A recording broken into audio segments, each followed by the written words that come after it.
Hello बच्चों, मैं आनंद Tiwari cat classes में आप सभी का स्वागत करता हूं। बेटा अपना रनिंग चैप्टर है some basic concept of chemistry और इस चैप्टर में आज का टॉपिक है the laws of chemical combination. देखो बेटा, जब से धरती बनी है तब से केमिकल रिएक्शन तो परमानेंट काम कर ही रही है।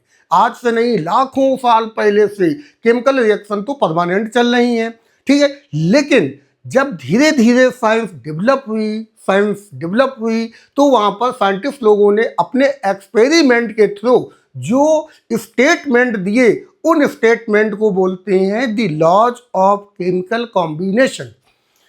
उन स्टेटमेंट की आज हम लोग स्टडी करेंगे। यहाँ पर जो कुछ इंपॉर्टेंट स्टेटमेंट्स हैं उनको हम लोग देखते हैं। पहला इंपॉर्टेंट क्या है, चलो स्टार्ट करते हैं बेटा। फर्स्ट, जो केमिकल लॉज हैं उन केमिकल लॉज में पहला जो लॉ है इसे बोलते हैं लॉ ऑफ कंजर्वेशन ऑफ मास। यहाँ पर क्या है कि जो केमिकल रिएक्शन हो रही हैं उन केमिकल रिएक्शन में रिएक्टेंट का मास और प्रोडक्ट का मास हमेशा सेम होता है। जैसे कि मान लो कि 4 ग्राम हाइड्रोजन यदि 32 ग्राम ऑक्सीजन से रिएक्शन करता है तो वाटर के 2 मोल बनती हैं, और इन 2 मोल के बनने पर वाटर का मास कितना हो जाता है, 18 दूनी 36 ग्राम। तो प्रोडक्ट तो हमारा 36 ग्राम है और रिएक्टेंट कितना था, 4 ग्राम हाइड्रोजन प्लस ऑक्सीजन कितना था, 32 ग्राम। तो 32 और 4 कितने हो गए, 36 हो गए जाकर के, ठीक है। तो इस रूल को किसने इंट्रोड्यूस किया और उन्होंने क्या बताया, जरा देखते हैं, ठीक है। दिस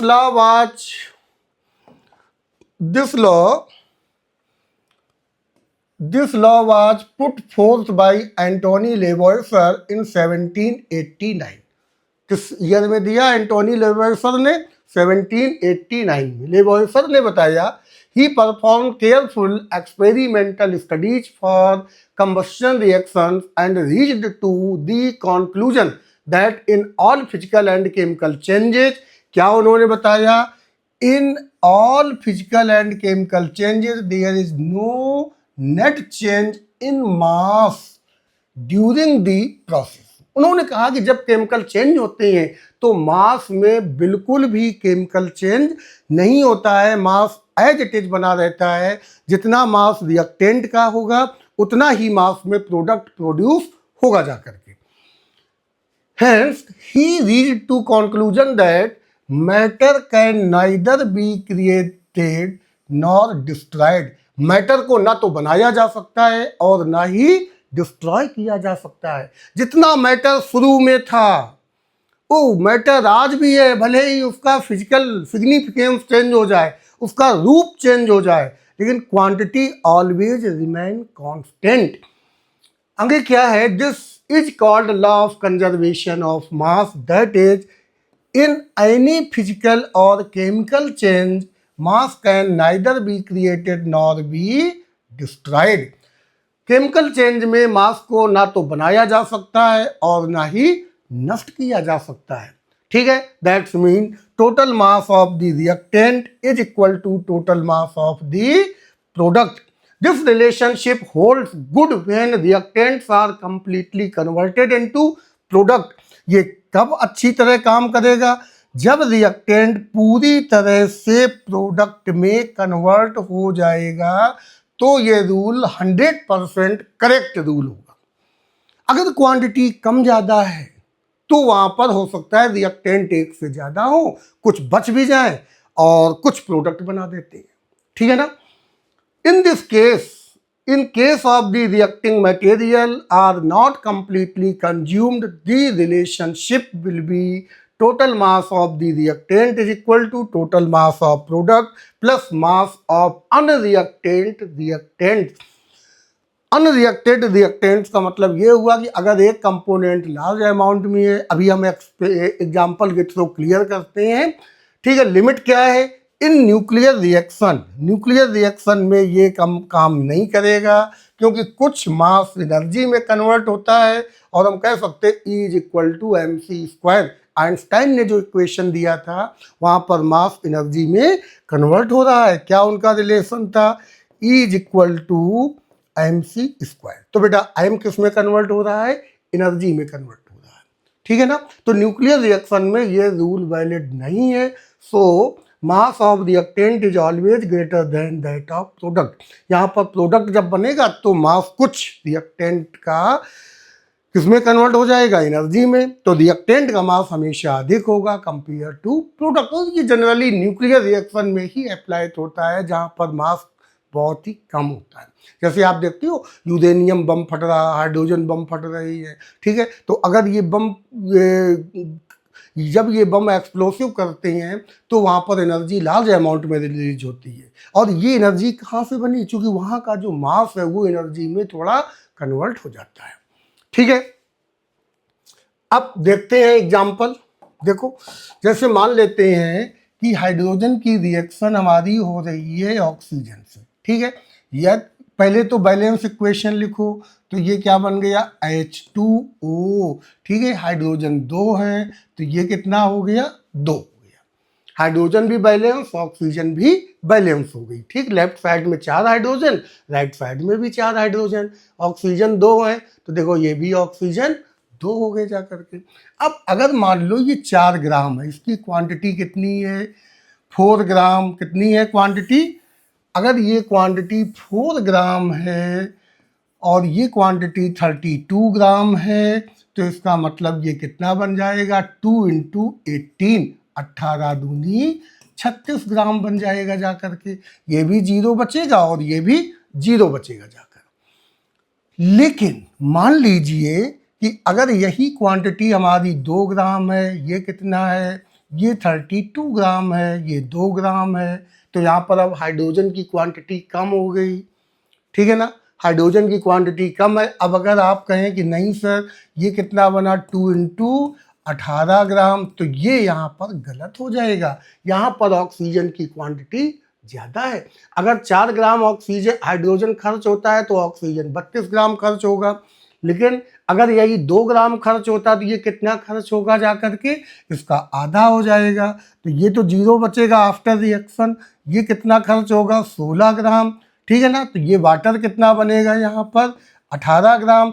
अब ये क्वांटिटी तो यहाँ पर बच गई, इसे हम क्या बोलेंगे अनरिएक्टेड। क्या पढ़ेंगे बेटा अनरिएक्टेड। प्रोडक्ट कितना बन गया 18 ग्राम बन गया। अब देखो ध्यान से रिएक्टेंट कितना है 32 और 2 34, 34 ग्राम। 18 ग्राम ये बन गया तो बचा कितना 16 ग्राम बच गया। समझ में आया। तो वही वहां पर लिखा है कि this rule is valid when reactant completely convert in product. अगर रिएक्टेंट पूरी तरह प्रोडक्ट में कन्वर्ट हो रहा है तो ये रूल वैलिड होगा, अदरवाइज वैलिड नहीं होगा, क्योंकि वहां पर रिएक्टेंट की क्वांटिटी कुछ ना कुछ बचेगी जरूर, अगर क्वांटिटी अप डाउन में है तो। समझ गए ना। अब नेक्स्ट एग्जांपल फिर एक बार देखते हैं। जैसे मान लीजिए कि कार्बन की रिएक्शन हमारी ऑक्सीजन से हो रही है, कार्बन रिएक्ट विद ऑक्सीजन, तो प्रोडक्ट बन गया CO2। मान लो ये कितना लिया आपने 12 ग्राम लिया, ये कितना लिया 32 ग्राम लिया, तो मास कितना हो गया 3 1 4 और 2 और 2 4, 44 ग्राम। यहाँ देखो कार्बन कितना है 12, ऑक्सीजन 32, कितना हो गया ये भी 44 ग्राम हो गया। तो इस रूल का जो मेन इंपॉर्टेंट है mass of reactant is equal to mass of product. तो रिएक्टेंट का मास कितना है 44 ग्राम और प्रोडक्ट का मास भी कितना है 44 ग्राम। इसका मतलब केमिकल रिएक्शन के दौरान यहाँ पर मास रिएक्टेंट का कहीं पर भी खर्च नहीं हुआ, पूरा का पूरा मास रिएक्टेंट का प्रोडक्ट में कन्वर्ट हो गया। गॉट इट, क्लियर हुआ ना।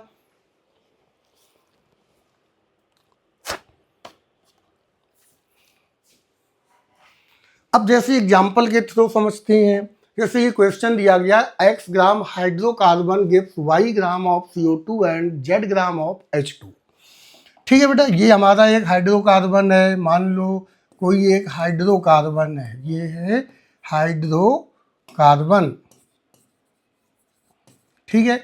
इसको जला दिया गया O2, this change CO2 plus H2O, ठीक है ना। ये लिक्विड फॉर्म में है, ये गैस है, ये भी गैस है। अब ये हाइड्रोकार्बन भी जनरली गैस ही लिया गया होगा। अब ये कितना लिया गया है, ये है x ग्राम, ये कितना है y ग्राम ऑफ CO2, ये y ग्राम हो गया, और ये कितना लिया गया है, z ग्राम लिया गया है। ठीक है, z gram of H2। After complete combustion calculate mass of oxygen used in reaction. Oxygen कितनी यहाँ खर्च हुई, हमसे पूछा गया है कि how much oxygen consume here, कितनी ऑक्सीजन यहाँ पर खर्च हुई। ठीक, अब आपको पता है रूल क्या है, मान लेते हैं ये लेट ए ग्राम खर्च हुई, कितनी खर्च हुई, ए ग्राम खर्च हुई। तो अपना रूल है mass of reactant is equal to mass of product, reactant का मास और प्रोडक्ट का मास। अब रिएक्टेंट कितना बेटा यहाँ खर्च हुआ, मान लो ये तो x ग्राम गिवन है, प्लस ए हमने इसको मान लिया इतने ग्राम हो गया, this is equal to y plus z gram हो गया जा करके। तो a की वैल्यू कितनी आ गई, a is equal to y plus z minus x gram आ गई जा करके। अगर यहीं पर वो पूछ दे कि ऑक्सीजन के मोल कितने खर्च हुए, तो आप क्या बताओगे, NO2 इज इक्वल टू क्या होता है, mass upon gram molecular mass. तो बेटा अब कितना हो जाएगा, NO2 ऑक्सीजन कितने ग्राम है y plus Z minus x, y plus Z minus x divided by gram molecular mass 32। तो इतने मोल ऑक्सीजन यहाँ पर खर्च हो गई जाकर के।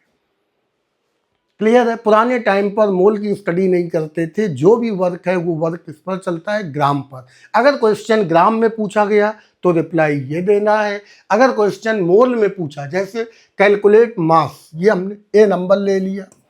ठीक है, बी नंबर क्या कह रहा है, also calculate mole of oxygen used in this reaction. अगर मोल पूछ दिया गया तो फिर हमें क्या लेना है, तो ये रिप्लाई देनी है।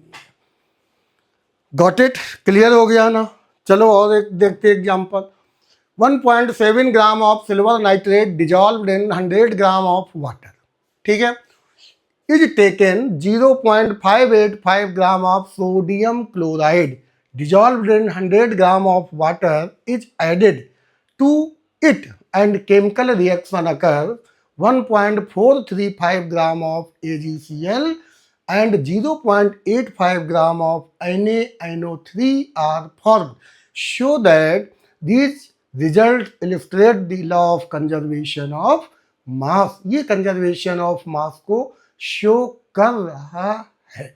ठीक है, शो दैट, अब देखो सिल्वर नाइट्रेट की रिएक्शन है, AgNO3 ये हो गया silver nitrate, dissolve in 100 gram of water, इसको वाटर में डिजॉल्व किया गया, 100 ग्राम वाटर, ये है 1.7 gram water, is taken 0.585 gram of sodium chloride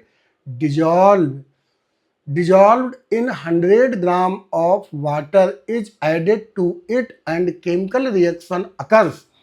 तो 1.435 ग्राम ऑफ, चलो इसको छोड़ो, वाटर को हटा दो, यहाँ पर हमने CJ ले लिया, NaCl, भाई ये तो वाटर में घोला गया, ये भी वाटर में घोला गया, तो इनका तो यूज है नहीं। NaCl कितना लिया गया, 0.585। अब यहाँ पर Ag और Cl की रिएक्शन हो जाएगी और ये प्रोडक्ट देगा NaNO3 प्लस AgCl, ये इसने प्रोडक्ट दे दिया। अच्छा, वाटर तो वाटर ही बना रहा, उसमें तो कोई चेंज नहीं आएगा।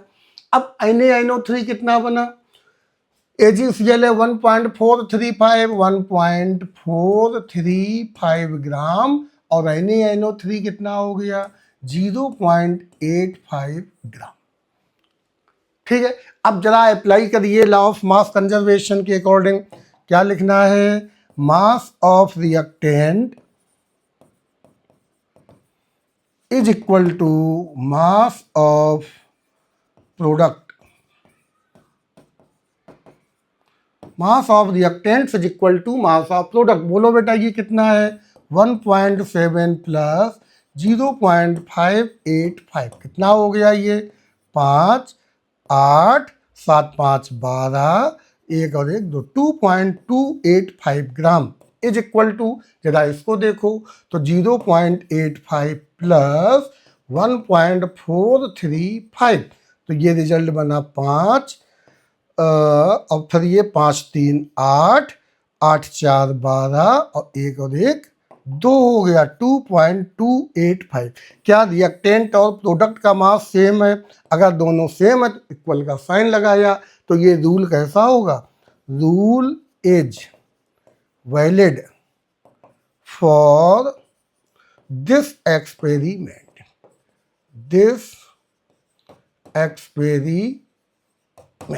इस एक्सपेरिमेंट के लिए ये रूल वैलिड हो गया। समझ में आ गया ना? बहुत बढ़िया। चलो फिर नेक्स्ट रूल पर आते हैं। अगला रूल है लॉ ऑफ डेफिनेट प्रोपोर्शन। किसने दिया था? प्रोस्ट ने दिया था। कब दिया था? 1799 में। उन्होंने क्या बताया? Law of definite proportion. इसी को कहते हैं the law of constant proportion या the law of constant composition. क्या है ये रूल? उन्होंने ये बताया था कि जो कंपाउंड है हमारा, उस कंपाउंड में किसी भी एलिमेंट का कंपोजिशन हमेशा फिक्स होता है। वो कंपाउंड किसी भी सोर्स से क्यों ना लिया गया हो, किसी भी सोर्स से कंपाउंड क्यों ना लिया गया हो, लेकिन कंपाउंड में सारे एलिमेंट का कंपोजिशन हमेशा कांस्टेंट होता है। That's mean composition of element in given compound is never depends on the source of compound. हम कह सकते हैं, पहले इनका देख लो क्या कहते हैं। ही स्टेटेड दैट, उन्होंने हमें क्या बताया? Given compound always constant exactly the same proportion of element by weight. सारा काम वेट से है, और ये रूल किस पर नहीं लगेगा? आइसोटोप्स के रेशियो पर एप्लीकेबल नहीं होगा। ठीक है, हम यहां पर कह सकते हैं कि the composition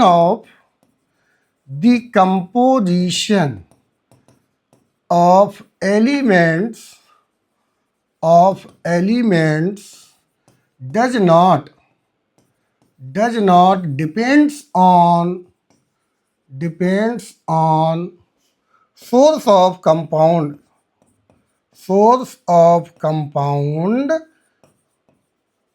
because the percentage composition of elements is always constant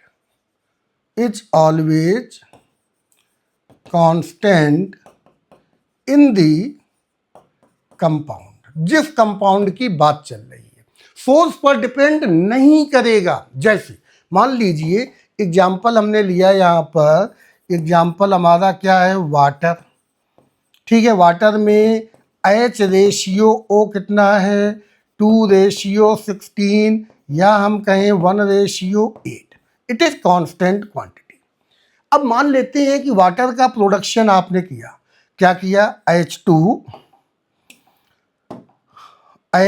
plus O2, इन दोनों की रिएक्शन से आपने बना दिया वाटर। या हम कहें कि मीथेन को जलाया गया, CH4 plus O2, this change CO2 plus water.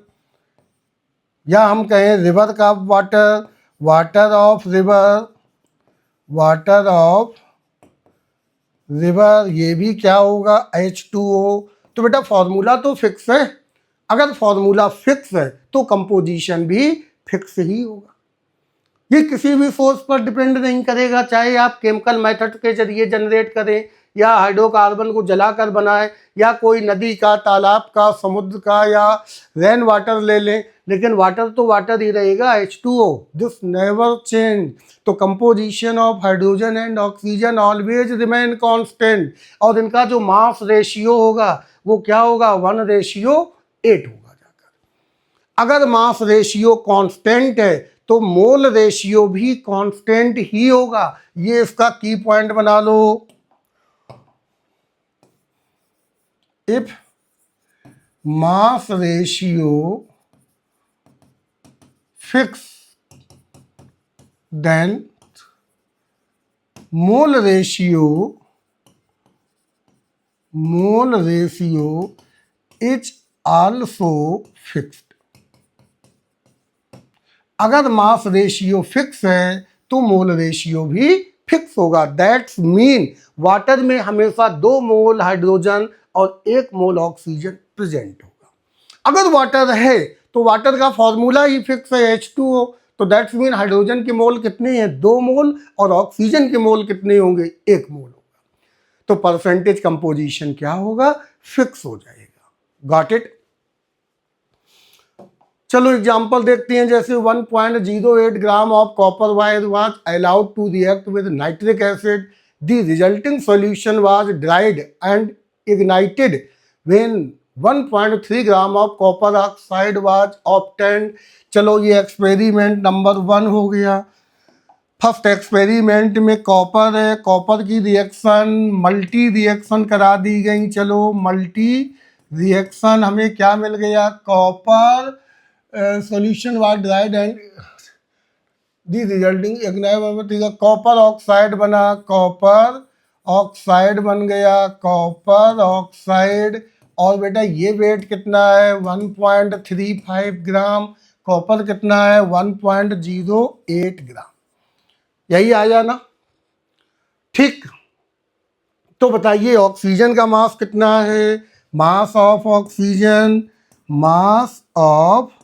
Oxygen is equal to, तो इसका 1.35 कॉपर ऑक्साइड का मास माइनस कॉपर का मास कितना आ गया, 5 से 8 गए 7 आ गए, 2 से 0 गए या 2 हो गया, 1 से 1 गया 0 आ गया। तो बेटा यहाँ पर कॉपर एंड ऑक्सीजन का रेशियो क्या है, ये है ऑक्सीजन, ये है कॉपर। ऑक्सीजन कितना है 0.27, कॉपर कितना है, कॉपर है 1.08, दोनों का रेशियो कितना हो गया 1:1.08 डिवाइडेड बाई 0.27। 4 देख लो, 4 सते 28, 4 दूनी 4 सते 28, 4 दूनी 8, 2 10, तो ये कितना आ गया 1:4 किसका, ऑक्सीजन एंड कॉपर का। ये तो पहला एक्सपेरिमेंट हो गया। ये कॉपर ऑक्साइड 1:, कहने मतलब ऑक्सीजन एंड कॉपर का रेशियो 1:4 ही है। अब अगर कोई भी कंपाउंड में कॉपर ऑक्साइड का रेशियो ऑक्सीजन एंड कॉपर का यही आता है तो इसका मतलब वो ये रूल को फॉलो करेंगे, अदरवाइज फॉलो नहीं करेंगे। सेकेंड एक्सपेरिमेंट पर आते हैं। सेकेंड एक्सपेरिमेंट क्या कहना चाहता है, देखो ध्यान से। In another experiment 2.3 gram of copper oxide was heated. अब यहाँ पर कॉपर ऑक्साइड कितना है, कॉपर ऑक्साइड कितना दिया गया है 2.3 ग्राम, इसको हीट किया गया, ऑक्सीजन निकल गई, ठीक। इन प्रेजेंस ऑफ हाइड्रोजन तो हमें मिल गया कॉपर प्लस H2O। खैर वो छोड़ो, हमें यहाँ पर कॉपर कितना मिला 1.84 ग्राम हो गया, ठीक है 1.84 ग्राम हो गया। अब बेटा यहाँ पर देखिए मास ऑफ ऑक्सीजन कितना आएगा, मास ऑफ ऑक्सीजन, तो इससे इसको माइनस कर दिया तो ये बन गया 2.30 माइनस 1.84, तो ये कितना हो गया 10 से 4 गए 6, 12 से 8 गए 4 और 2 से 1 गया 1 आ गया। ये ऑक्सीजन का मास आया। तो यहाँ पर एक्सपेरिमेंट में देखते हैं ऑक्सीजन रेशियो कॉपर, ऑक्सीजन कितना आ गया 1.46, कॉपर कितना है 1.84, ठीक है। कॉपर ऑक्साइड 2.3, कॉपर है 1. कॉपर है 2.34, ओहो ये कितना आएगा यहाँ पर, ये तो 0 आएगा ना, ये आ गया 0, तो ऑक्सीजन कितना है 0.46, 0.46, 2.3, कॉपर कितना है 1.84, तो ये आ गया 1.84, 1.84। तो इनका रेशियो क्या हो गया 1:1.84 डिवाइडेड बाई 0.46, 4 संग 24, 4 चौको 16, 2 18, 4 18 ये, तो यहाँ पर भी आ गया O ratio C U is equal to 1:4 आ गया। इसका मतलब क्या हुआ कि दोनों ही एक्सपेरिमेंट में कॉपर एंड ऑक्सीजन का कंपोजिशन या रेशियो, मास रेशियो क्या है कांस्टेंट है। अगर कांस्टेंट है तो हम कहेंगे कि ये रूल यहाँ पर वैलिड है, show that the above data are in accordance with law of constant composition, so this is the correct in both experiment, these data is correct। इसी तरह से ये है in an experiment 2.4 gram of iron oxide on reduction with hydrogen yield इतने ग्राम iron.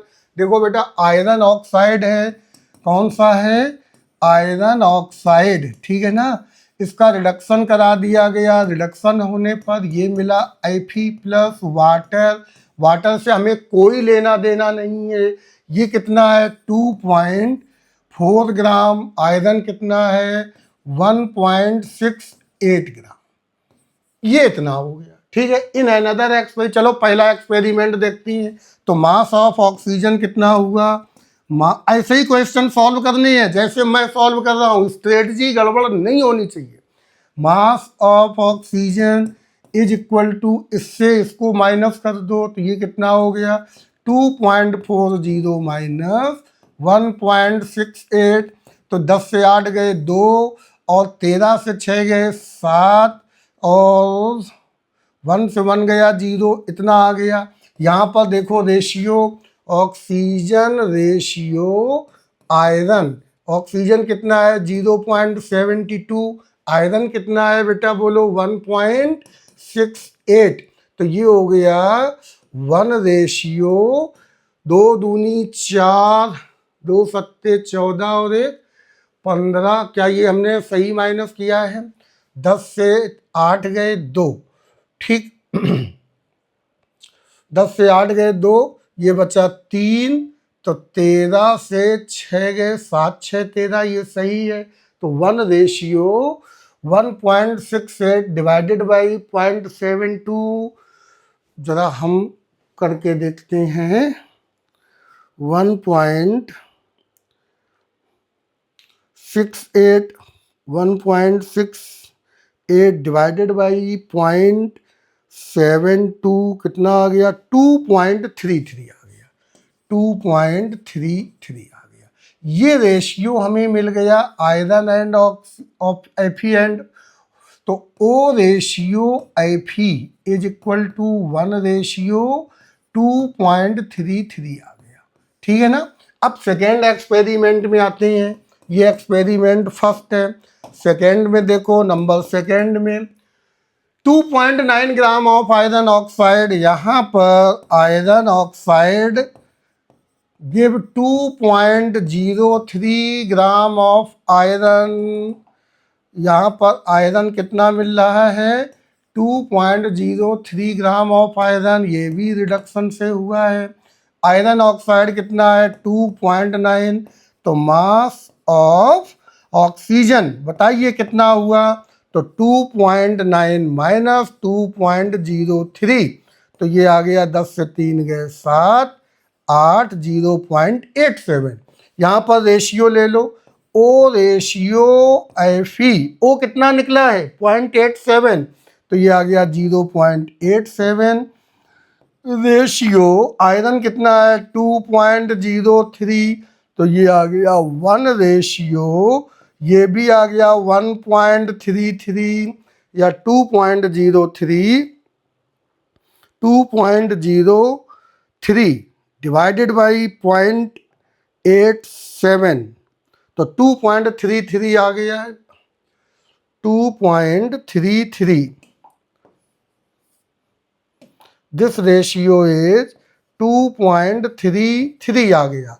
तो बताइए ओ ratio एफी यहाँ पर हमें कितना मिला, 1:2.33 आ गया। क्या दोनों एक्सपेरिमेंट में सेम डाटा आ रहा है? यदि सेम डाटा आ रहा है तो इसका मतलब क्या है कि ये रूल यहाँ पर भी वैलिड है। तो क्वेश्चन सॉल्व करने की स्ट्रेटजी आप समझ गए, एग्जैक्टली सेम टाइप से सॉल्व करना है। ठीक है, थर्ड पॉइंट पर आते हैं। A sample of copper nitrate was obtained by dissolving इतने ग्राम of copper in nitric acid. This sample of copper nitrate yield on ignition 1.97 gram of copper oxide. ठीक है, A sample of copper nitrate was obtained by dissolving इतने ग्राम of copper in nitric acid. ठीक है, this sample of copper nitrate yield on ignition 1.97 gram of copper oxide. ठीक, पहले क्या कहना चाहता है, एक सैंपल है कॉपर नाइट्रेट का जो कि वाज ऑब्टेन्ड बाय डिजॉल्विंग इतने ग्राम ऑफ कॉपर। चल भाई, इतने ग्राम of copper in nitric acid. यहाँ पर कॉपर कितना है, Cu कितना दे रहा है, CuO ऑक्साइड दे रहा है कॉपर का, कॉपर ऑक्साइड दे रहा। कॉपर कितना लिया गया है, 1.58। कॉपर ऑक्साइड कितना दिया, 1.97। तो मास ऑफ ऑक्सीजन कितना हुआ, mass of oxygen is equal to 1.97 minus 1.58 कितना आ गया, 8 से 7 7 से 8 गए कितना हुआ 9, 8 से 5 गए कितना हुआ 3, और यहाँ पर 1 से 1 गया 0। तो बताइए दोनों का क्या रेशियो है, ऑक्सीजन रेशियो कॉपर। ऑक्सीजन कितना आ गया 0.39, कॉपर कितना है 1.58। ठीक, चलो हमने इसको अप्रॉक्सीमेटली अगर 4 मान ले तो ये अप्रॉक्सीमेटली 1.6 मान ले, 4 चौको 16, तो दिस इज 1:4 हो गया।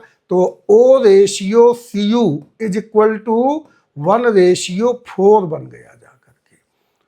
ठीक है ना, यहां पर पहला एक्सपेरिमेंट तो ये बोलता है। सेकेंड एक्सपेरिमेंट पर आ जाइए, नंबर 2। सेकेंड में देखो बेटा, एक्सपेरिमेंट सेकेंड है 1.02 ग्राम ऑफ कॉपर। यहां पर कॉपर कितना है 1.02 ग्राम। ठीक, इसकी रिएक्शन कराई गई, what dissolve in nitric acid and precipitated as copper hydroxide by adding solution, by adding sodium hydroxide to the solution. The sample of copper hydroxide after being washed and dried produced 1.26 gram of copper oxide. यहाँ पर copper oxide अपना कितना दिया गया है 1.26 copper oxide हो गया इतने ग्राम। Show that results of the two experiments illustrate the law of constant composition. Strategy बिल्कुल समझते चलो। तो मास ऑफ ऑक्सीजन बताओ बेटा कितना बनेगा, तो ये हो गया 1.26 माइनस 1.02 इज इक्वल टू 6 से 2 गया 4, 2 से 0 2, 1 से 1 0, 0.24 आ गया। यहाँ पर देखो ऑक्सीजन रेशियो कॉपर, ऑक्सीजन कितना है 0.24 और कॉपर कितना है 1.02 आ गया। ठीक, अब यहाँ पर देखो मान लो ये 0.25 अप्रॉक्सीमेटली कर दो 1.02, ये कितना है 1.02 और इसको 1 ले लो तो दोनों का रेशियो कितना हो गया 1:4 आ गया। यहाँ पर भी this is the O ratio Cu is equal to 1:4। क्या दोनों एक्सपेरिमेंट में रेशियो सेम है? जी हाँ, दोनों एक्सपेरिमेंट में रेशियो सेम है। इससे ये इंडिकेट हो रहा है कि ये जो the law of constant composition है ये यहाँ पर भी वैलिड है। Got it? क्लियर हुआ ना? तो इस तरह से न्यूमेरिकल हम सॉल्व करेंगे। ठीक है। फिर अगला आता है लॉ ऑफ मल्टीपल प्रोपोर्शन। ये किस साइंटिस्ट ने इंट्रोड्यूस किया था? देखो, डाल्टन ने इन 1803 में। अकॉर्डिंग टू दिस लॉ ये क्या कहना चाहता है? अगर मान लो कोई दो एलिमेंट है, दो एलिमेंट आपस में कंबाइन होकर के एक से अधिक प्रोडक्ट बना रहे हैं, एक से अधिक प्रोडक्ट बना रहे हैं, तो उन दोनों उन प्रोडक्ट्स में एक एलिमेंट का मास कांस्टेंट होगा, सेम होगा सारे कंपाउंड में, और दूसरे एलिमेंट का मास सिंपल मल्टीपल फॉर्म में प्रेजेंट होगा। किस फॉर्म में प्रेजेंट होगा? Simple multiple form. एक का कांस्टेंट है, दूसरे का मल्टीपल फॉर्म में प्रेजेंट है। यही न्यूमेरिकल सॉल्व करने की स्ट्रेटजी है। जैसे पहले नहीं का देख लो क्या कहना चाहते हैं ये। According to this law, if two elements can combine to for more than one compounds, the mass of one element that combine with a fixed mass of the other element are in the ratio of small whole number। एक element का mass fix रहेगा, other element का मास simple ratio में होगा, whole number में होगा, multiple form में fractional present नहीं होगा। जैसे एग्जाम्पल नंबर 1 देखो बेटा, हाइड्रोजन की रिएक्शन अगर हम ऑक्सीजन से करा दें, H2 प्लस O2, इन्होंने दो प्रोडक्ट बनाए, H2O, दूसरा बनाया H2O2। अब आप देखो क्या दोनों ही प्रोडक्ट में हाइड्रोजन का मास कांस्टेंट है? ये है फिक्स्ड मास, चूंकि यहाँ पर भी 2 ग्राम है, यहाँ पर भी 2 ग्राम है। लेकिन ऑक्सीजन का कितना आ रहा है? ऑक्सीजन 16, यहाँ पर ऑक्सीजन 32, तो 1:2 आ गया। दैट्स मीन ओ का जो रेशियो है, mass ratio of O in both compounds कितना आ गया? 1:2 आ गया। 16 दूनी 32। सेकेंड एक्सपेरिमेंट देखो बेटा, जैसे मान लो कार्बन प्लस ऑक्सीजन की रिएक्शन होती है, दोनों ने प्रोडक्ट क्या बना दिए? एक ने बनाया कार्बन मोनोऑक्साइड और दूसरे ने बनाया कार्बन डाइऑक्साइड। अब आप चेक करो, यहाँ पर कार्बन का जो मास है दिस इज दी 12, कितना है? यहाँ भी कार्बन का 12 है और यहाँ पर भी कार्बन का 12 है, लेकिन ऑक्सीजन का मास कितना है? 16 ग्राम और ये 32 ग्राम। तो ओवरऑल क्या बन गया? 1:2 बन गया। ऑक्सीजन यहाँ पर दोनों कंपाउंड में 1:2 के फॉर्म में कंबाइन हो रही है। That's mean simple whole number ratio. Third experiment देखते हैं, एक्सपेरिमेंट नंबर 3। मान लो आयोडीन की रिएक्शन हमने फ्लोरीन से करा दी। देखो बेटा ये क्या प्रोडक्ट बना रहे हैं? एक बना रहा IF, दूसरा बना रहा है IF3, तीसरा बना IF5, चौथा बना IF7 बना। अब बता सकते हो कौन सा एलिमेंट का मास फिक्स है? यहाँ पर आप ध्यान दो तो एक एलिमेंट का मास फिक्स है और वो एलिमेंट कौन सा है? आयोडीन। इसका मास यहाँ पर क्या है? फिक्स्ड मास है। लेकिन फ्लोरीन का क्या मास है रेशियो में, जरा बताइए। फ्लोरीन का मास रेशियो 1:3:5:7 है। तो सिंपल होल नंबर रेशियो आ गया। और एक देखो एक्सपेरिमेंट, मान लो नंबर 4 पर आते हैं। नाइट्रोजन की रिएक्शन हमने करा दी, नाइट्रोजन प्लस ऑक्सीजन, ठीक है। यहाँ दिखेगा? नहीं दिखेगा। तो जब दिखेगा नहीं तो अगली स्लाइड पर चलते हैं। Nitrogen plus oxygen, N2 plus O2, ठीक है ना। इन दोनों की रिएक्शन से प्रोडक्ट बने हमारे, एक बना N2O, दूसरा बना N2O2, तीसरा बना N2O3, फिर बना N2O4, फिर बना N2O5। अब देखो बेटा ध्यान से, क्या सभी में नाइट्रोजन का मास रेशियो फिक्स है? बोलो, नाइट्रोजन का मास रेशियो हर कंपाउंड में क्या है? फिक्स है।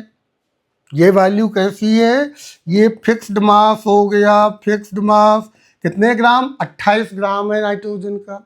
लेकिन ऑक्सीजन का रेशियो क्या आ रहा है, ये आ रहा है मास रेशियो ऑफ ऑक्सीजन, तो 1:2:3:4:5 आ गया, सिंपल होल नंबर में प्रेजेंट है।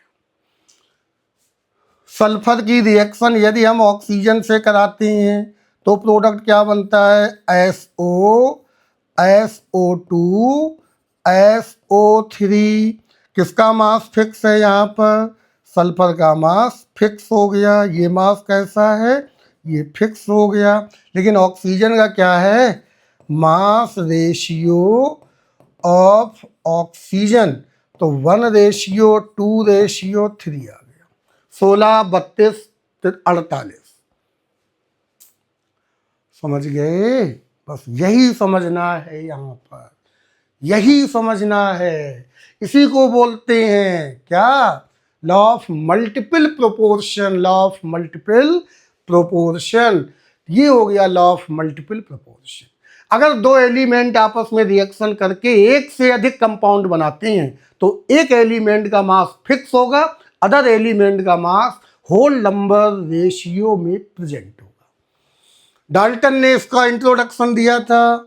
देखो कुछ एग्जांपल्स ऑफ न्यूमेरिकल कैसे सॉल्व करोगे, जैसे 2 compound each contains only tin and oxide oxygen, ठीक, had the following composition, mass percent of tin, mass percent of oxygen। Compound B में देखो ये दिया है, अब बताइए क्या ये डाटा सफिशिएंट है, क्या ये डाटा मल्टीपल प्रोपोर्शन को फॉलो कर रहा है, तो चेक कर लो बेटा। हम लोगों ने क्या किया था, अभी ट्रिक क्या है इस तरह की न्यूमेरिकल सॉल्व करने की, एक एलिमेंट का मास कांस्टेंट करते हैं, एक का कांस्टेंट है, दूसरे का मल्टीपल फॉर्म में आना चाहिए। तो यहाँ पर देखो टिन, टिन का मतलब क्या होता है, एसएन, ठीक है ना, और वहाँ पर है ऑक्सीजन। तो पहले एक्सपेरिमेंट में देखो, एक्सपेरिमेंट नंबर 1, तो फर्स्ट कंपाउंड ए में आ जाइए, कंपाउंड ए, ठीक। अब फिक्स किसका कर दो, ऑक्सीजन का फिक्स कर देते हैं, मान लो किसका फिक्स कर दे, मास परसेंट ऑफ ऑक्सीजन। तो यहाँ पर 20, ये जो एसएन है, एसएन रेशियो ऑक्सीजन, ठीक है ना, तो एसएन को अगर हम चाहें किसी एक को फिक्स कर लेते हैं, चलो एसएन को ही देखते हैं, ये कितने परसेंट है, 78.7%, वो है 21.3, तो ये हो गया 21.23 और ये है 78.77, ठीक है ना। अब करना क्या है, यहाँ देखो इसको हमने 1 किया तो ये कितना हो गया, 78.77 डिवाइडेड बाई 21.23, ठीक। तो कितना बनेगा जा करके, 78.77 और ये हो गया 78.77 डिवाइडेड बाई 21.23, ठीक है, दिस, और ये कितना आ गया, ये आ गया 1, ये हो गया 1। देखो दोनों में 78 77 78 77 डिवाइडेड बाई 2123, तो ये आ गया 3.7, क्या फॉर्म आ गया, 3.7 रेशियो 1 आ गया, ठीक। हमने यहाँ पर ऑक्सीजन को फिक्स कर लिया। अब सेकेंड कंपाउंड बी में आ जाइए, कंपाउंड बी, तो जब कंपाउंड बी में आ रहे तो एसएन रेशियो ओ ले लिया, ओ कितना है 11.88, ये हो गया 88.12, तो ये हो गया 1:88.12 डिवाइडेड बाई 11.88। देखो बेटा ये कितना आ रहा, 88.12 डिवाइडेड बाई 1188 7.4 आ गया। कितना आ गया? 7.4 रेशियो 1 हो गया। कितना हो गया? 1। तो देखो बेटा ऑक्सीजन का मास तो हमने फिक्स कर लिया, अब बचा किसका? एसएन का। तो एसएन का रेशियो क्या आ रहा है? Ratio of SN, SN mass ratio in both compounds, in both compound तो 3.7 रेशियो 7.4, तो ये कितना हो गया? 1:2 के फॉर्म में आ गया। तो दोनों मल्टीपल फॉर्म में आ रहे हैं ना, तो जब ये सिंपल मल्टीपल फॉर्म में प्रेजेंट है, इसका मतलब क्या है यहाँ पर कि मल्टीपल प्रोपोर्शन का रूल वैलिड हो गया। Got it? क्लियर हो गया? बहुत बढ़िया, समझ गए ना अच्छी तरह। एक एलिमेंट के मास को हम क्या कर लेंगे? कांस्टेंट कर लेंगे, दूसरे एलिमेंट का मास मल्टीपल फॉर्म में आना चाहिए। यही सिंपल सी स्ट्रेटजी है। 3 ऑक्साइड्स ऑफ नाइट्रोजन कंटेन, अब देखो यहां 3 ऑक्साइड्स आ गए, ठीक है।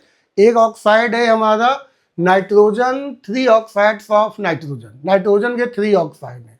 पहला ऑक्साइड क्या है? फर्स्ट ऑक्साइड, ठीक। फर्स्ट ऑक्साइड में नाइट्रोजन कितनी है? 63.6%।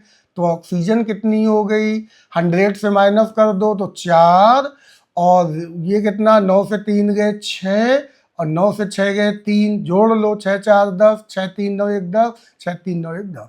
सेकेंड ऑक्साइड में आ जाइए, तो सेकेंड ऑक्साइड में नाइट्रोजन कितना है? नाइट्रोजन रेशियो ऑक्सीजन, ठीक है ना बेटा, ये हो गया 46.7। तो ये कितना हो गया? 10 से 7 गए 3, 9 से 6 गए 3, और 9 से 4 गए 5, 53.3। एंड थर्ड ऑक्साइड क्या बन गया जा करके? थर्ड ऑक्साइड में एन रेशियो ओ, एन कितना है? 30.4, 30.4 रेशियो ऑक्सीजन कितना आ गया? तो 10 से 4 गए 6, 9, और 9 से 3 गए 6, 69.6 ग्राम आ गया। ये दोनों का कंपोजिट। एक का कांस्टेंट करना है, किसका कांस्टेंट कर दें? चलो भाई देखो यहाँ पर एन रेशियो ओ, ठीक है। तो मान लो हमने नाइट्रोजन का ही कम कर दिया, तो नाइट्रोजन का ले लिया 1 रेशियो ऑक्सीजन का कितना हो गया? 36.4 डिवाइडेड बाई 63.6, ठीक है। तो ये कितना बन गया? 364 डिवाइडेड बाई 636, तो ये आ गया 0.57। तो दिस इज दी 1.57 आ गया, sorry 1 ratio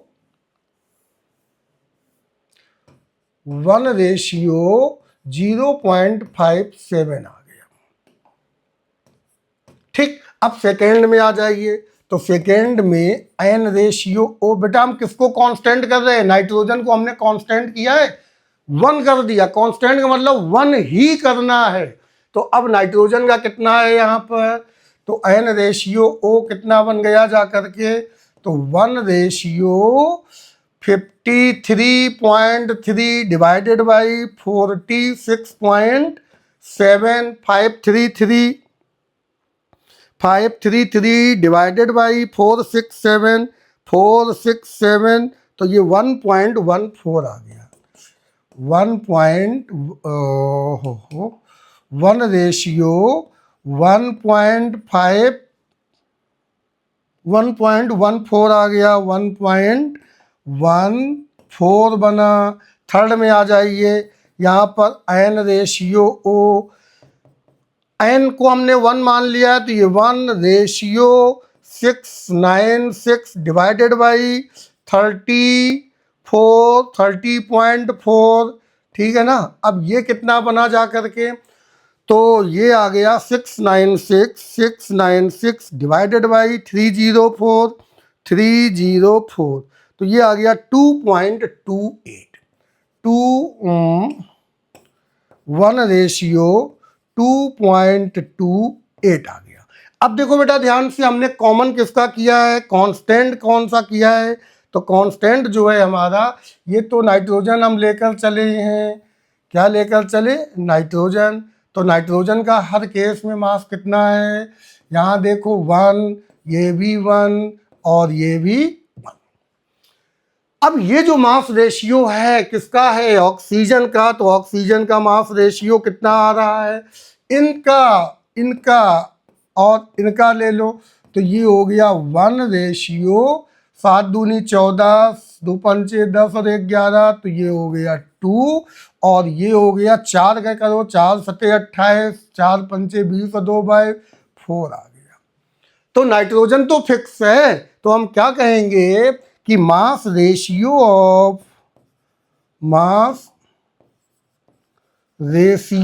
of oxygen in given compounds, in given oxides is 1:2:4 आ गया। ये यहां पर रिप्लाई आ गई। तो अगर लॉ ऑफ मल्टीपल प्रोपोर्शन का क्वेश्चन है, तो एक एलिमेंट के मास को कांस्टेंट करो, अदर एलिमेंट का आप रेशियो निकाल लो। गॉट इट, अच्छी तरह क्लियर हो गया। अगला है लॉ ऑफ रेसिप्रोकल प्रोपोर्शन। ये किस साइंटिस्ट ने इंट्रोड्यूस किया था, रिश्टर ने दिया था 1794 में। इन्होंने क्या बताया, अभी तक जो पढ़े हम लोगों ने उसमें केवल 2 एलिमेंट थे, कितने थे, 2 element, 2 element combine then for more than 1 product, यही चल रहा था ना। लेकिन यहाँ पर क्या है, यहाँ पर एलिमेंट 3 लेने हैं, तो नंबर ऑफ एलिमेंट्स कितने होंगे, नंबर ऑफ एलिमेंट्स कितने हो गए, 3 है यहाँ पर। व्हेन 2 डिफरेंट एलिमेंट्स, समझो ध्यान से, when 2 different elements combine with the same mass of third element, the ratio in which they do so will be same or simple multiple if both directly combined with each other। वो ये कह रहा है कि 3 element है, उनमें 2 element आपस में प्रोडक्ट बना रहे हैं, तो प्रोडक्ट कितने बन गए, 3। हर एक में 2 एलिमेंट कॉमन होंगे, अभी समझाते हैं, ठीक है। तो जो कॉमन एलिमेंट है उनके मास को कांस्टेंट करके जो अदर एलिमेंट है उन एलिमेंट की यदि हम स्टडी करें तो उनमें जो मास रेशियो होगा वही मास रेशियो अगर वे दोनों एलिमेंट आपस में कंबाइन हो तो उनका हो जाएगा। जैसे कि मान लो एक एलिमेंट हमने लिया यहाँ पर, जैसे यहाँ पर है, सपोज करो हमने ये 3 एलिमेंट के लिए एक ट्रायंगल बना दिया। यहाँ पर है हमारा हाइड्रोजन, यहाँ पर है ऑक्सीजन और यहाँ पर है कार्बन। इन दोनों के जरिए प्रोडक्ट बना H2O, इन दोनों के जरिए कंपाउंड बना CH4 और इनके जरिए प्रोडक्ट बना CO2। ठीक है, इसको हमने नंबर दिया 1, ये मान लीजिए 1 हो गया, ये 2 हो गया और ये 3 हो गया। अब इन दोनों में कॉमन एलिमेंट क्या है, हाइड्रोजन। हाइड्रोजन के मास को कांस्टेंट कर दो, बचा क्या, कार्बन एंड ऑक्सीजन। तो जो मास रेशियो यहाँ पर कार्बन और ऑक्सीजन का आ रहा है वही मास रेशियो जब ये आपस में कंबाइन होंगे तो या तो सेम मास रेशियो होगा या फिर मल्टीपल फॉर्म में प्रेजेंट होगा। क्या कह रहा है, ratio in which they do so will be same और multiple if both directly combine with each other. अब जरा समझना, हमने लिया पहला एक्सपेरिमेंट नंबर 1, यहाँ पर H2O है ना, H2O में H रेशियो O कितना है, 1:8। मास रेशियो बेटा यही आ गया। पुराने क्वेश्चन सारे मास में ही चलेंगे। सेकेंड एक्सपेरिमेंट ले लो नंबर 2 एक्सपेरिमेंट में है CH4। यहाँ पर हाइड्रोजन एंड कार्बन का मास रेशियो क्या है, 4:12, तो ये हो गया 1:3। कार्बन का 12, 4 हाइड्रोजन का 4, 4:12, तो 4 से डिवाइड कर दिया 1:3। अब यहाँ पर आप एक बात ध्यान दो, क्या ध्यान देनी है कि हाइड्रोजन का जो मास रेशियो है ये कांस्टेंट हो गया। The ratio in which they do so will be same. अब यहाँ पर बोलो बेटा, कार्बन एंड ऑक्सीजन का मास रेशियो क्या है? C/O।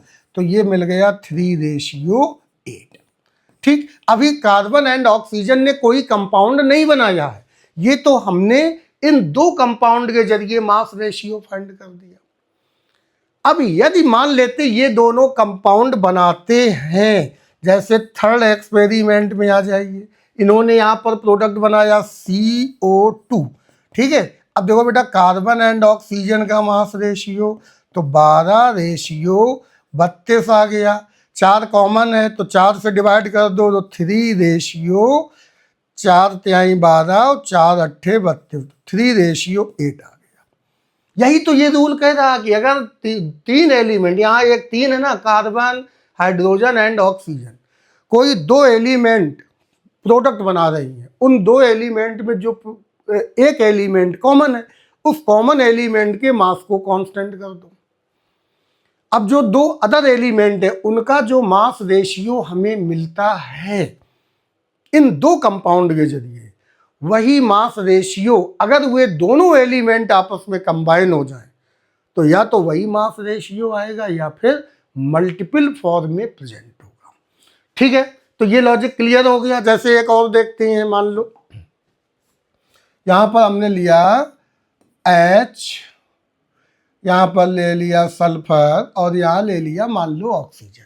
ठीक है बेटा, तो ये हो गया हमारा H2S, ये हो गया H2O। कॉमन क्या है ये? अगर ये दोनों रिएक्शन करें, मान लो ये सल्फर डाइऑक्साइड है, सपोज कर लिया, क्या है ये?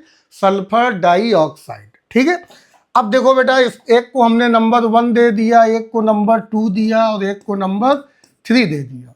पहले हम 1 पर जाते हैं, तो जब हमने 1 पर स्टडी की तो 1 पे हमें मिला H2S। बताइए, कॉमन एलिमेंट हाइड्रोजन है तो H रेशियो सल्फर 2/32, तो कितना आ गया? 1/16 है। इसका मतलब H रेशियो S कितना है? 1/16 आ गया। ठीक है, हाइड्रोजन को हम कांस्टेंट कर रही हैं। सेकेंड एक्सपेरिमेंट पर आइए। सेकेंड एक्सपेरिमेंट नंबर 2 हमने लिया H2O। यहाँ पर देखो बेटा, H रेशियो O तो 2/16, तो 1/8 आ गया। यहाँ पर हम देखते हैं क्या बन रहा, H रेशियो O तो 1/8 आ गया। यही है ना, हाइड्रोजन का दोनों ही केस में कॉमन हो गया। अब सल्फर एंड ऑक्सीजन का मास रेशियो, सल्फर का 16, ऑक्सीजन का 8, तो ये कितना हो गया? 2/1। सल्फर का मास 2 गुना और ऑक्सीजन का मास 1 हो गया। ठीक है, 1/2। अब यहां पर अगर हम देखें तो थर्ड नंबर पर आते हैं, तो थर्ड नंबर हमारा क्या बन रहा है? SO2।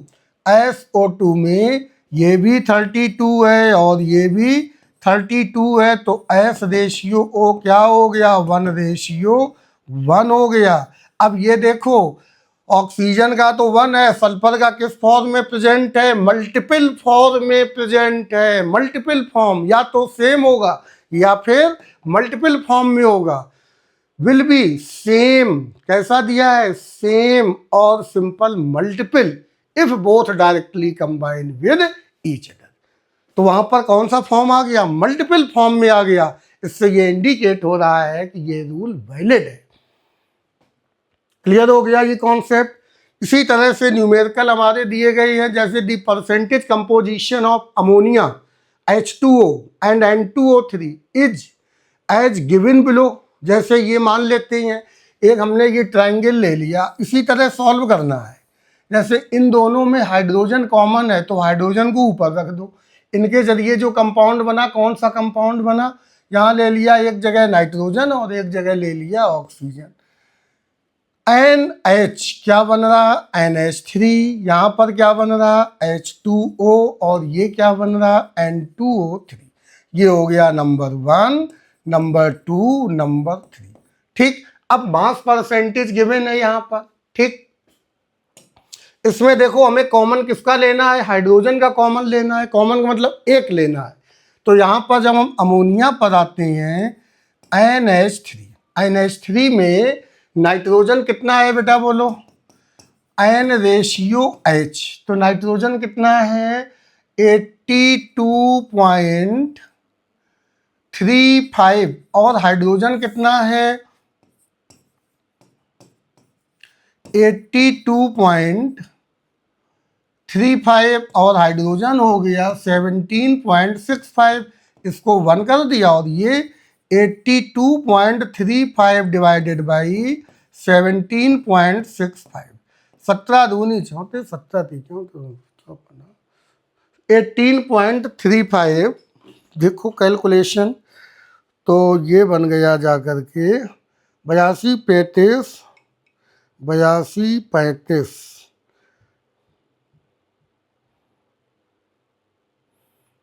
डिवाइडेड बाई 17.65, तो 4.7 आ गया लगभग 4.7। तो इसका मतलब N ratio H ratio N कितना आ गया 1 रेशियो 4.7 आ गया। ठीक है, अब देखते हैं सेकेंड एक्सपेरिमेंट। जो सेकेंड कंपाउंड है नंबर 2, यहाँ पर है वाटर H2O। ठीक है, तो यहाँ पर O रेशियो H ले लो, O कितना है 88.9 रेशियो हाइड्रोजन है 11.1, तो इनका कितना हो गया 1 रेशियो 88.9 डिवाइडेड बाई 11.1, तो ये आ गया 8 एकन 8, 8 एकन 8, 8। तो हाइड्रोजन तो फिक्स हो गया। H रेशियो O आ गया यहाँ पर 1 रेशियो 9 आ गया। तो हाइड्रोजन तो हमने दोनों ही केस में क्या कर दिया, कॉमन कर दिया। अब हम देखते हैं N रेशियो O, तो N रेशियो O कितना है 4.7 रेशियो 9, तो ये अप्रॉक्सीमेटली आ गया 1 रेशियो 2 आ गया। ठीक है, N रेशियो O कितना आ रहा 1 रेशियो 2। Got it. अब थर्ड एक्सपेरिमेंट पर आ, इन दोनों के जरिए हमने N रेशियो O फाइंड कर लिया। Got it. अब आते हैं थर्ड एक्सपेरिमेंट। थर्ड एक्सपेरिमेंट हमारा क्या कह रहा N2O5, तो नंबर थर्ड में N रेशियो O, N कितना है 63.15 रेशियो 36.85। ठीक, 63.15 N रेशियो 63.15 एंड 36.85। ठीक, तो अब इसमें हमें इन्हीं दोनों का रेशियो लेना है, तो क्या रेशियो बनेगा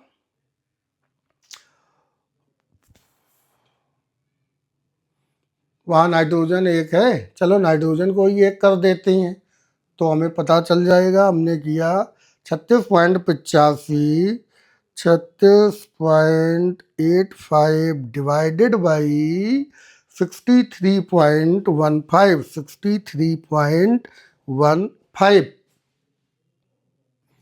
तो बेटा यहाँ पर हमने डेटा उल्टा लिख दिया, यहाँ पर ये ऑक्सीजन का है और ये नाइट्रोजन का है। ठीक है ना, तो ये हो गया यहाँ पर ऑक्सीजन कितनी है 63.15 और नाइट्रोजन कितना है 36.85। ठीक, तो ये कितना आ रहा है जरा देखो भाई 63.15 divided by 36.85 is equal to, तो ये आ गया 1 रेशियो 1.7। अच्छा, यहाँ पर भी ये बेटा यहाँ पर जब हम एग्जैक्ट कैलकुलेशन करते हैं तो 1.7 ही यहाँ पर भी आ रहा 1.71 ये आ रहा है। तो देखो यहाँ पर भी N और O का रेशियो कितना आ गया ON, यहाँ गड़बड़ कर दिया है NO, एन रेशियो ओ, एन है 4.79, हाँ तो 1.71 ये भी आ गया, तो 1.71 अपना भी खेल, ये भी आ गया 1:1.71। तो देखो यहाँ पर भी रिजल्ट जो है सेम रेशियो में आ रहा है, 1.71 1.71। इन दोनों के जरिए हमने फाइंड किया एन रेशियो ओ, तो 1:7 पॉइंट आ गया। और यहाँ पर जब हमने थर्ड कंपाउंड के जरिए फाइंड किया तो भी दोनों एलिमेंट का मास रेशियो वही आ रहा है जो फर्स्ट दो कंपाउंड के जरिए फाइंड किया। That's mean this law is valid for given compound. तो इसी तरह से आपको सॉल्व करनी है numericals.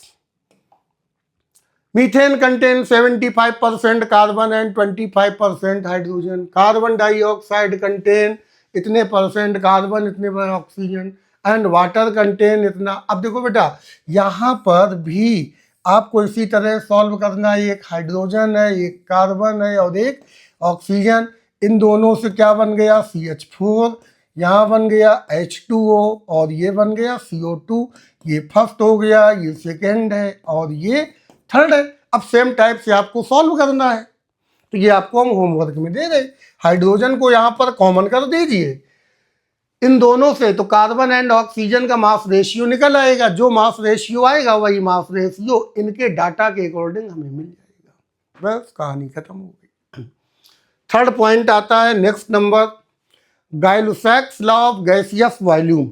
गाय-लुसैक्स law of gaseous volume, ये लॉ जो है ये केवल गैस के लिए ही एप्लीकेबल है।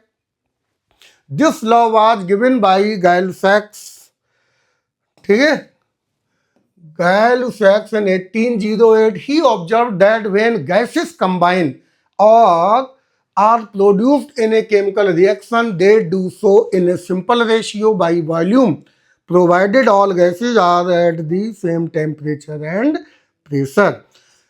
Same temperature and pressure, that is same condition पर अगर गैसें आपस में कंबाइन होती हैं और गैस ही प्रोडक्ट बनता है तो वहां पर उनके वॉल्यूम का रेशियो उनके स्टोइचियोमेट्रिक कोएफिशिएंट के इक्वल होगा।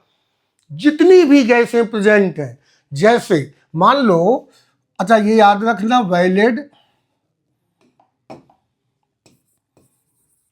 Valid only for gaseous components present in reaction. जैसे मान लो यहाँ पर हमने लिया H2 gas combine with O2 gas, product is from H2O gas, ठीक है। अब इसको बैलेंस कर दिया तो ये हो गई बैलेंस। इसका मतलब क्या है कि इसका जो स्टोइचियोमेट्रिक कोएफिशिएंट है 2:1:2 यही दिए गए हैं। इसका मतलब ये है कि इसका 2 वॉल्यूम होगा 2 मिलीलीटर, तो इसका 1 मिलीलीटर रिएक्शन करेगा और प्रोडक्ट कितना बनेगा 2 मिलीलीटर। या हम कहें इसके 2 मोल रिएक्शन करेंगे, इसका 1 मोल रिएक्शन करेगा, तो ये कितना बनेगा 2 मोल बनेगा। या इसका 2 लीटर रिएक्शन करेगा और इसका 1 लीटर रिएक्शन करेगा, तो ये कितना बनेगा 2 लीटर बनेगा। देख रहे सारे कंपोनेंट गैस हैं, तीनों पर ये रूल अप्लाई हो गया। अब मान लेते हैं यहाँ पर है H2 + O2, this change to H2O liquid. ये गैस है, ये भी गैस है, ठीक है, ये 2 है, ये 1 है, ये 2 है। तो अब ये जो है ये क्या यहाँ अप्लाई होगा? नहीं होगा। क्यों नहीं होगा? क्योंकि ये गैस नहीं है, ये क्या है लिक्विड है। अब केवल इन दोनों पर अप्लाई होगा। इसके जो कोएफिशिएंट है 2:1, इसका मतलब ये 2 मोल, तो ये कितना रिएक्शन करेगा 1 मोल। ये 2 मिलीलीटर, तो ये कितनी रिएक्शन करेगा 1 मिलीलीटर। इसका मतलब ये 2 लीटर, तो ये कितना करेगा 1 लीटर रिएक्शन करेगा। तो सेम टेम्परेचर एंड प्रेशर पर जो गैस के स्टोइचियोमेट्रिक कोएफिशिएंट है उतने ही मोल होंगे और उतना ही वॉल्यूम होगा। कंडीशन क्या है, पूरी रिएक्शन होनी चाहिए, नहीं तो फिर वही स्टैचियोमेट्री में पढ़ेंगे, limiting reagent and excess reagent का लॉजिक, एक ज्यादा है और एक कम है। जैसे मान लो कि ये एग्जांपल दिया गया है, सपोज करो कि nitrogen combine with hydrogen then form 2 mole ammonia. कितने मोल अमोनिया? 2 मोल। तो ये कितना रिएक्शन करेगा? ये करेगी 1 लीटर। ये कितना करेगा? 3 लीटर। तो ये कितना बनेगा? 2 लीटर बनेगा। टी एंड पी सेम है। अरे भाई, एक रिएक्शन के लिए तो टी एंड पी सेम ही होती है ना। अमोनिया का प्रोडक्शन हम कमरे के टेम्परेचर पर करा रहे हैं, तो ये तो सेम टेम्परेचर एंड प्रेशर है। अब यही अगर अमोनिया की प्रिपरेशन हम मान लेते खुले में करा दें, धूप में, तो धूप में अगर करा रहे तो वहां का टेम्परेचर और प्रेशर अलग हो जाएगा, क्योंकि सनलाइट डायरेक्ट आ रही तो टेम्परेचर बढ़ेगा।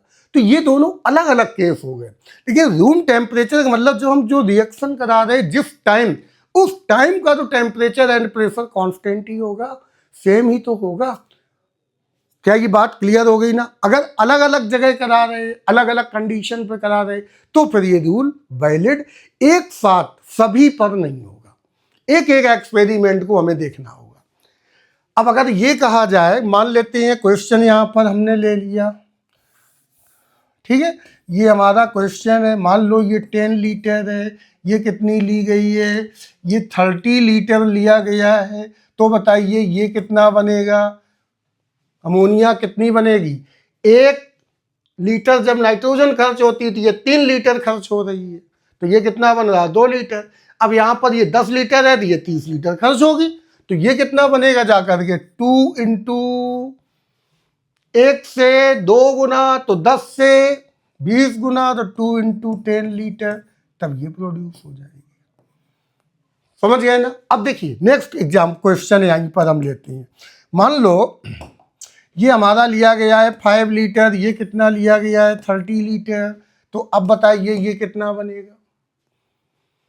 तो इस कॉफिशिएंट को लॉजिक बनाओ ना, कौन सा? 1:3:2। ये अब अगर ये 1 लीटर खर्च होगा तो ये कितना होगा? 3 लीटर। अगर ये 5 लीटर खर्च होगा तो ये कितना खर्च होगा? 1 लीटर से 2 लीटर, सॉरी 1 लीटर से 3 लीटर, 2 लीटर से 6 लीटर, तो 5 लीटर से 15 लीटर खर्च होगा। तो आफ्टर रिएक्शन ये कितना बचेगा? 0। ये कितनी खर्च हो जाएगी? इसके 3 गुना, तो 30 माइनस 15, ये बच गया 15 लीटर। और ये कितना बनेगा? 1 से बनता है 2 लीटर, तो 5 से कितना बनेगा? तो this form here 2 into 5 is equal to 10 litre. Starting में जो कम जार है हमारा, जिस फ्लास्क में हम रिएक्शन करा रहे हैं, उस फ्लास्क का वॉल्यूम कितना है? 30 प्लस 5 लीटर, कितना हो गया? 35 लीटर। जब रिएक्शन कंप्लीट होगी, इसके बाद तो रिएक्शन खत्म हो जाएगी ना, चूंकि 5 लीटर कितने, ये तो खत्म हो गया, अब ये बचा। अब बताइए रिएक्शन का वॉल्यूम, कंपोनेंट रिएक्शन मिक्सचर का वॉल्यूम अब कितना होगा? तो 15 लीटर खर्च हो गया, 15 बचा हुआ है, 15 इधर है और 10 इधर है, तो 15 10 कितना हो गया? 25 हो गया। तो रिएक्शन कम में जो हमारा वेसल है, वेसल में रिएक्शन कंपोनेंट का वॉल्यूम क्या होगा? कम होगा। क्या हो जाएगा? कम हो जाएगा। वैसे भी आप देखो इधर कितने मोल हैं? 3 और 1 4, इधर कितने हैं? 2। 4 2 में कन्वर्ट हो रहे, तो इसका मतलब क्या होगा? वॉल्यूम हमेशा कम ही होगा। अगर इधर कम हो इधर ज्यादा हो, तो वॉल्यूम हमेशा क्या होगा? ज्यादा होगा।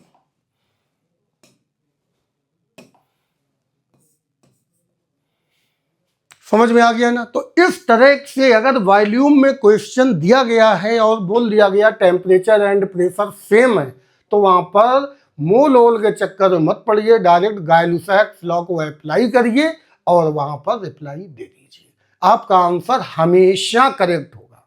If temperature and pressure constant then. और ये रूल बहुत ही इंपॉर्टेंट है। क्यों? गैस के लिए डायरेक्ट है, स्टैचियोमेट्री हम लोग पढ़ते हैं, तो स्टैचियोमेट्री में डायरेक्ट यूज कर देते हैं। सिंपल फंडामेंटल कॉन्सेप्ट है ये।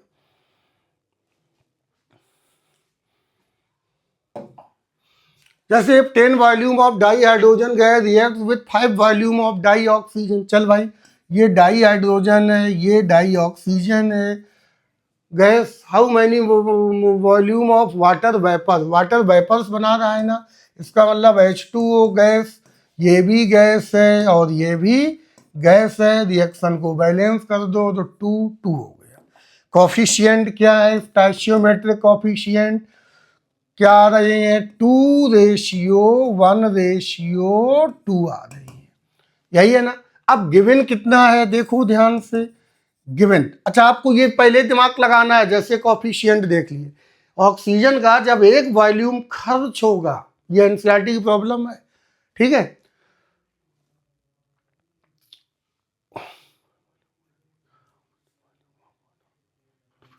जब ऑक्सीजन का एक वॉल्यूम खर्च होगा तो हाइड्रोजन के कितने खर्च होंगे, 2, और इसके एक वॉल्यूम से वाटर के कितने बनेंगे, 2। बस ये कॉन्सेप्ट दिमाग में रख लिया। अब गिवन क्या है, तो गिवन में देखो 10 वॉल्यूम, ये तो 10 वॉल्यूम है, ये कितना दिया है, 5 वॉल्यूम ये दिया है, ये कितना बनेगा, ये क्वेश्चन पूछा गया है। अब दिमाग लगाइए, अगर इसका एक वॉल्यूम है तो इसके 2 वॉल्यूम, अगर इसके 2 वॉल्यूम तो इसके 4 वॉल्यूम, इसके 5 वॉल्यूम तो इसके 10 वॉल्यूम। इसका मतलब पूरी की पूरी रिएक्शन कंप्लीट हो जाएगी, रिएक्टेंट कुछ नहीं बचेगा। तो आफ्टर रिएक्शन, आफ्टर रिएक्शन 5 से 10 बन रही है ना, तो ये कितना बचेगा, ये 0 वॉल्यूम हो जाएगा और ये भी 0 वॉल्यूम हो जाएगा। पूरा समाप्त हो गया। क्या हुआ, पूरा पूरा का पूरा समाप्त हो गया। अब ये कितना बचेगा, 1 लीटर से बन रहा 2 लीटर, तो 5 लीटर से कितना बनेगा, तो 2 × 5 = 10 वॉल्यूम बन के तैयार हो गया। ये है गाइलुसैक्स लॉ का फॉर्मूला। कोई भी फर्जी रूल अप्लाई नहीं करनी है, डायरेक्ट कॉन्सेप्ट पर आना है। Final, Avogadro's law. Avogadro law क्या होता है, जरा इनकी भी बात सुनो। इन्होंने बहुत एक्सपेरिमेंट किए और एक्सपेरिमेंट करने के बाद में फाइनली इन्होंने जो स्टेटमेंट दिया, फाइनली एक्सपेरिमेंट का जो रिजल्ट दिया, वो रिजल्ट क्या कहता है, पहले इन्हीं की देख लेते हैं। भाई साहब ने क्या बोला है, इन 1811 Avogadro proposed that equal volume of all gases at the same temperature and pressure should contain equal number of molecules। इसका मतलब ये है कि अगर टेम्परेचर और प्रेशर सेम है, सेम कंडीशन प्रेजेंट है, तो गैस का वॉल्यूम गैस के मॉलिक्यूल पर डिपेंड करेगा।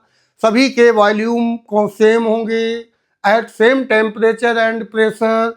सिंपल टर्म में है, at same temperature and pressure volume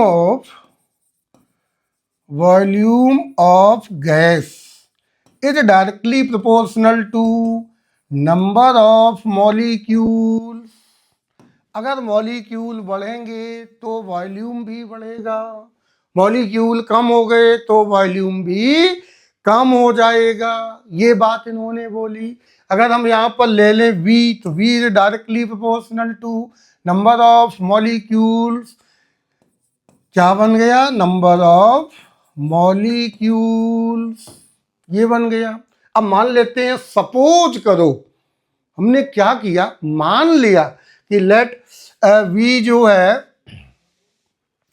यहां पर मॉलिक्यूल 1 मोल ले लिए। अब देखिए मॉलिक्यूल के गैस की बात चल रही है, तो गैस का मतलब क्या हो गया, यहाँ पर मॉलिक्यूल, और मॉलिक्यूल जो क्वांटिटी हम लेते हैं वो किस पर लेते हैं, मोल में लेते हैं। तो हम ये भी कह सकते हैं कि V is directly proportional to number of moles of gas, या हम कहें V is directly proportional to N। तो क्या बन जाएगा, V1/V2 is equal to N1/N2 condition at same temperature and pressure. T और P अगर सेम है तो ये रूल अप्लाई हो जाएगा, ठीक है।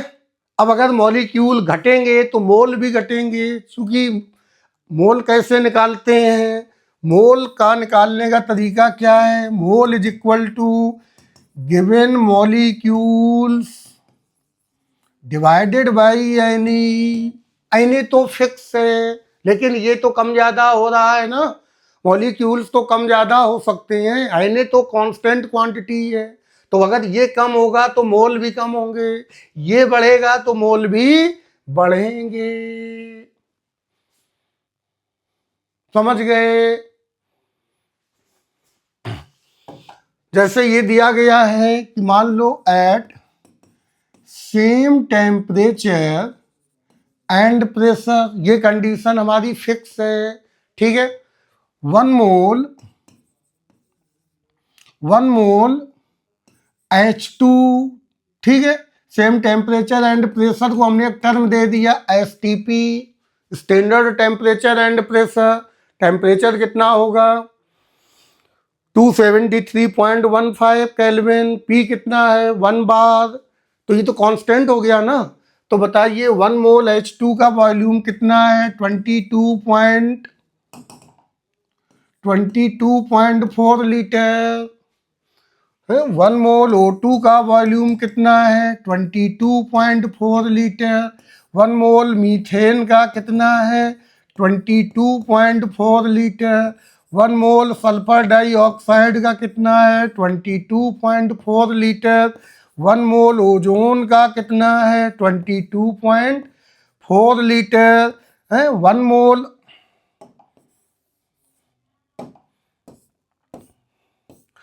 मोल CO2 का कितना है 22.4 लीटर। इसमें इस कंडीशन पर मॉलिक्यूल कितने होंगे Na मॉलिक्यूल्स, सभी में कितने होंगे Na।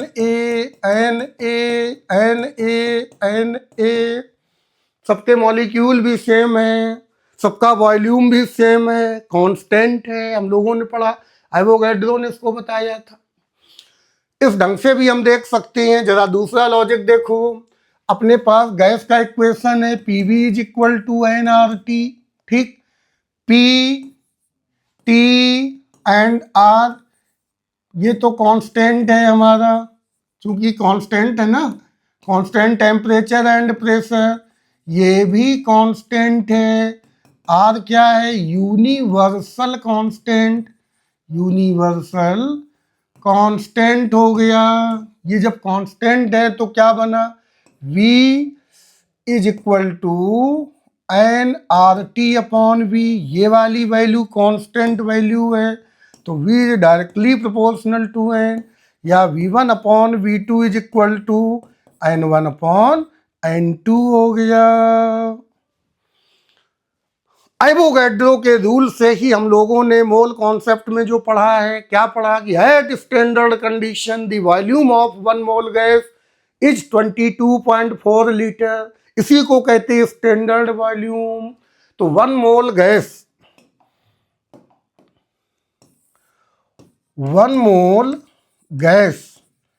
Eight STP is equal to 22.4 litre, fix है, रट लो, is equal to Na molecules, रट लो, is equal to Na atoms.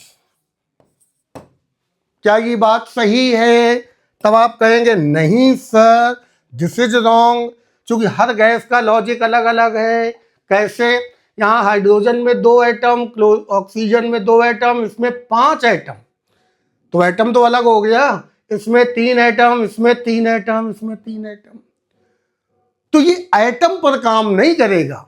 याद रखना है हमें, क्या याद रखना है कि this is not depends on atom, ये एटम पर डिपेंड नहीं करेगा, बिकॉज ड्यू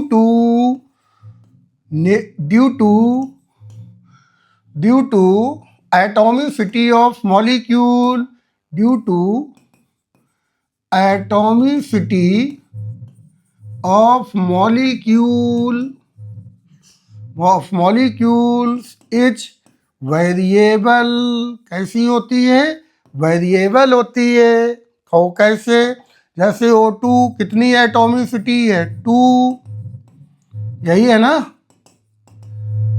अमोनिया की कितनी है? तब आप कहेंगे 4। मीथेन की कितनी है? तब आप कहेंगे 5। तो एटॉमिसिटी तो अलग अलग है ना। तो ये नहीं कह सकती हो, क्या नहीं कह सकती हो, कि volume of gas is directly proportional to number of atoms at same temperature and pressure. इस बात को अगर आपने बोल दिया तो ये जो बात है ये 100% कैसी होगी? गलत हो जाएगी। According to Avogadro rules, gas क्या होते हैं? मॉलिक्यूल। ठीक है। तो मॉलिक्यूल में जो एटम है वो डिफरेंट हो सकते हैं अलग अलग गैस के। तो इसका मतलब सभी के एटम सेम नहीं होंगे, लेकिन molecule is always same. But volume is directly proportional to number of molecules at same temperature and pressure. It is fact. ये क्या होगा? ये हमेशा करेक्ट होगा, ये हमेशा गलत, ये हमेशा सही। Got it? क्लियर हो गया ना। तो ये है एवोगैड्रो रूल। एवोगैड्रो रूल के अकॉर्डिंग ये क्लियर हुआ। जैसे ये एग्जांपल दिया है, at same temperature and pressure equal volume of two gases can have same number of atoms. क्या ये बात सही है? यस और नो? अभी क्या बताया? गैस के एटम अलग अलग हो सकते हैं। तो ये बात गलत है, क्योंकि अगर मान लो हमने कह दिया कि 1 मोल मीथेन, तुरंत आप कहेंगे सर एटम तो 5 हैं। 6 Na मॉलिक्यूल्स हो गए। क्या हुए? Na molecules. लेकिन एटम कितने हुए? मीथेन में कितने हैं? तो ये 5 Na एटम्स हो गए यहां पर। तो ये है। लेकिन अब अगर आपने कहा कि 1 मोल ऑक्सीजन गैस, तो ऑक्सीजन के मॉलिक्यूल कितने हुए? Na molecules, correct.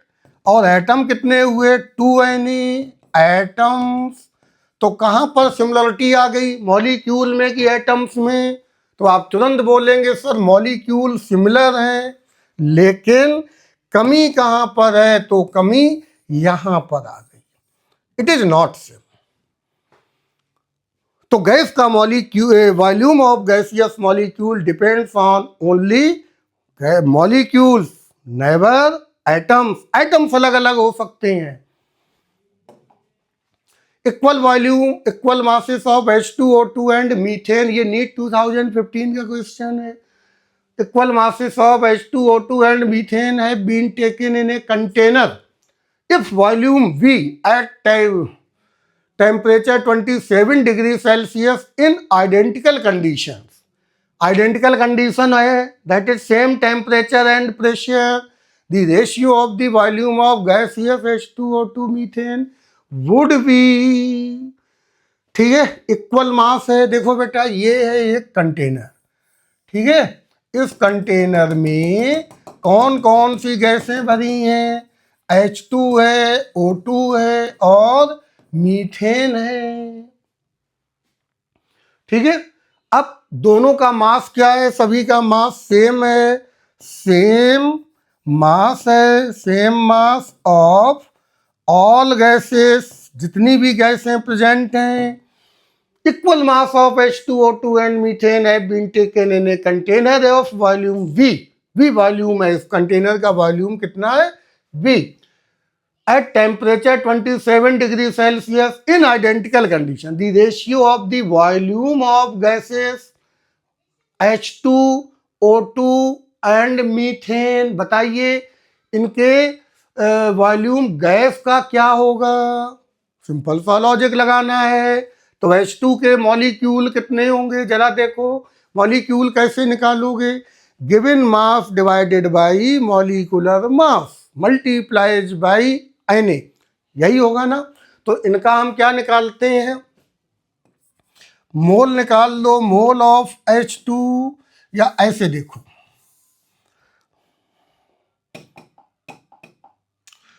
Volume of H2 क्या वॉल्यूम होगा? Mole into 22.4। अब मोल कैसे निकालते? Mass divided by gram molecular mass. तो ये हो गया, मान लो x ग्राम है, let x gram of each gas present, each gas present, क्योंकि सभी का सेम है ना, तो बेटा ये कितना हो गया? x divided by molecular mass into 22.4 litre. ठीक, VO2 कितना हो गया? x divided by 32 into 22.4 litre. And V methane कितना हुआ? x divided by 16 multiplies by 22.4 litre. अब सभी का रेशियो लेना है, तो रेशियो क्या हो गया? VH2 ratio VO2 ratio V methane. तो VH2, ये देखो बेटा हर एक में क्या है? कॉमन फैक्टर है। एक x भी कॉमन है, उड़ा दिया, तो ये आ गया 1/2 रेशियो 1/32 रेशियो 1/16। ठीक है, अब सिंपल नंबर में ले आइए, 32 का ऊपर मल्टीप्लाई कर दिया तो ये कितना हो गया? 32/2, 16 रेशियो 1/2। अब बताइए ये ऑप्शन है कहीं? 16 रेशियो 1/2, क्योंकि H2O2 मीथेन का ऑर्डर है, H2O2 मीथेन, तो करेक्ट ऑप्शन सी हो गया। कितने सिंपल थे। यहाँ से आज आपका laws of chemical combination complete हो गया। ठीक है, तो बेटा इसकी प्रैक्टिस करिए और न्यूमेरिकल सॉल्व करिए। बाकी हम आपको प्रैक्टिस के लिए क्वेश्चन डालेंगे।